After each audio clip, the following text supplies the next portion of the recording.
Hi everyone, it's Elizabeth. So in this video I wanted to talk about the woke left's obsession with race, and most recently their obsession with hate crimes against Asians, but only when the perpetrator is white. So the white man that shot up those massage parlors, it turns out he's a sex addict, and he most likely would have shot up a massage parlor no matter the race of the women who work there. But automatically, the assumption was that he was racist against white people or Asian people. And so the media latched onto the story and were just pumping the anti-racist and racist agenda against Asians. And the reason why it bothers me is because the majority of anti-Asian crimes and attacks that have been perpetrated in recent years has been, the perpetrators have been black men.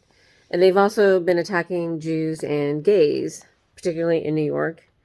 And then in San Francisco and New York is where the Asian attacks have been going on. So the problem I'm having is, first of all, Asians and Jews are considered white adjacent, right?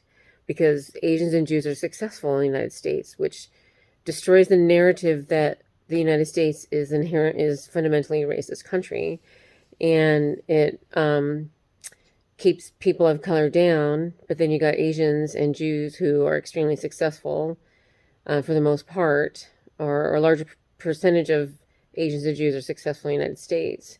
So it destroys the narrative. So they have to say, oh, it's because Jews and Asians are white adjacent. But then when Jews and Asians experience a hate crime, they suddenly care only if the perp is white. If the perp is non-white, they don't care at all. Because there's no outrage of, like I said, the hate crimes against Jews and gays and Asians that have been perpetrated by black men in recent years, like I said, in San Francisco, New York. And I'm going to give some of my own anecdotal evidence to this. As a vegan, I do vegan outreach, and I did a couple of years ago, or about a year and a half ago, I was doing outreach at Bellevue Square Mall, which is in Bellevue, Washington. And that's where I live, is Bellevue, Washington. And this black gentleman was watching the videos, and so I approached him and asked him if he'd ever seen videos like this. You know, they were of animal exploitation. So then he started talking to me about God and whatever, God's plan or something, I don't know. So then we got on the subject of Judaism and that I'm Jewish, and he told me that I'm not really Jewish because I'm not black. He believed that only black people are Jewish.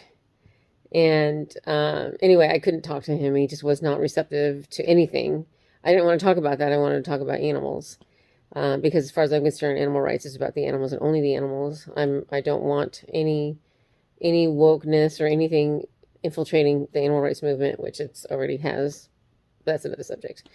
So anyway, I ended the conversation with him. And then a couple months later, I was doing vegan outreach at Seattle Center in Seattle, Washington. And this black gentleman was watching the videos, and he had his kids with him. And I approached him and started chatting about the videos and the animals and everything like that. And again, he was another one of those. Turns out, when I told him I'm Jewish, he said, Jewish. And I said, you mean like English?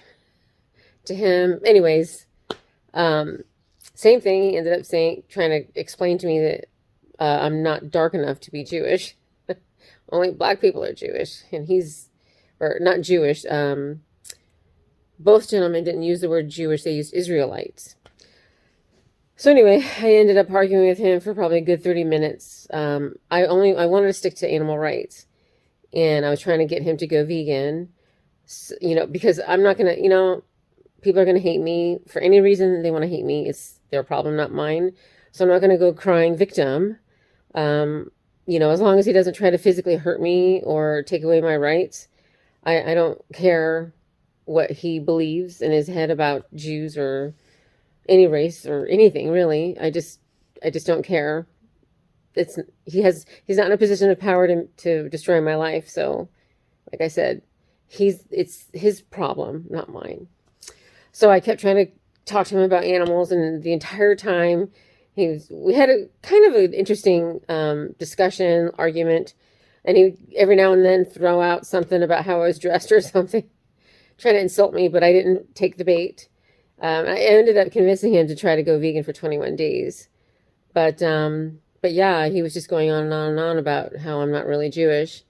And then I had another gentleman. He was a housekeeper of one of my clients. He was from Mexico. And he said to me one time that, Jews, all the terrible things that have happened to Jews, it's our own fault, including the Holocaust. At the same time, under the same breath, he said he wants to learn Hebrew and go to Israel. So whenever I tell people that are woke leftists about these encounters that I've had, not a single one of them has ever said, I'm sorry you went through that, or I'm sorry you experienced that kind of bigotry. That's really awful and it's inexcusable. Nothing like that. They just overlooked it, ignored it, or made excuses, or just acted like it wasn't a big deal. Now, if I were to tell those same stories, but these men were white, they would have been like, oh my God, that's just so awful. Anti-Semitism, hate is awful and evil and blah, blah, blah. I can't believe it, et cetera, et cetera. So I guess the point I'm trying to make is there's a couple of points. So apparently, the darker your skin, the more you can get away with. You're allowed to be a bigot. You're allowed to be anti-Semitic. It's perfectly fine, because the reality is, in their mind, if you're black, you can't be racist. Okay? And the other problem I have is like I said, they don't care about the hate that Jews and Asians experience unless the perpetrator is white. So if it's politically expedient for them, it's the only time they care. So it's incredibly frustrating, and I believe, equality is equality. Everyone, equal treatment for everyone, equal opportunities for everybody. It shouldn't matter if someone hates me that is black, or if they're white, or if they're Hispanic, or if they're Asian. None of that should matter. If I were to tell them the experiences I had were from Asian people, they wouldn't care. Latinos, which obviously didn't care, as one of them was Latino. Black men, doesn't matter. But if they're white, if they turn out to be white. And so then the shooting in Boulder, Colorado, same thing. They automatically assumed the shooter was a white man and a Trump supporter. And so that was the narrative they started off with, until it came out that he was an Arab from Syria. And all the victims were white. So then they switched the conversation from race to gun control. It's mind-boggling. And this is one of the reasons why I am never, ever going to vote for a Democrat ever again in the rest of my life. Unless it's someone like Tulsi Gabbard, I would vote for her, but she's not even a real Democrat. She needs to walk away. There's going to have to be a major shift. And to be honest, I don't consider myself a Republican either, but the last election, I voted Republican all the way down because I'm sick of the Democrats. But this is literally the choice that Jews have, Democrat or Republican. So Democrats who are increasingly becoming more and more anti-Semitic, with the likes of Ilhan Omar, Rashida Tlaib, and Alexandria Ocasio-Cortez, and among others, and a lot of Democratic voters are anti-Semitic and anti-Israel. So we have the choice between that or Republicans that don't stop talking about Jesus. It's like, we can't win. Obviously we're safer with the Republicans. We don't have to worry about them like voting against Israel or really committing a hate crime against us. We just got to worry about them talking about Jesus all the time and trying to convert us, which that's not a good thing either. But I'm trying to, I don't know. I'm done with the Democrats. There's no way. And I'm just kind of politically homeless at the moment. So I'll just be voting for candidates that are more in line with my values, which none of them are Democrats anymore. But I guess that's all I got. I mean, it's just so frustrating. I can't argue or discuss anything with any of these people. They are not open to any real discussion. So that's all I got. I just think that these people need to be called out. Like all of a sudden they care about Asians when they don't usually do. So, anyways, that's it. Peace out, and we'll chat soon. Bye.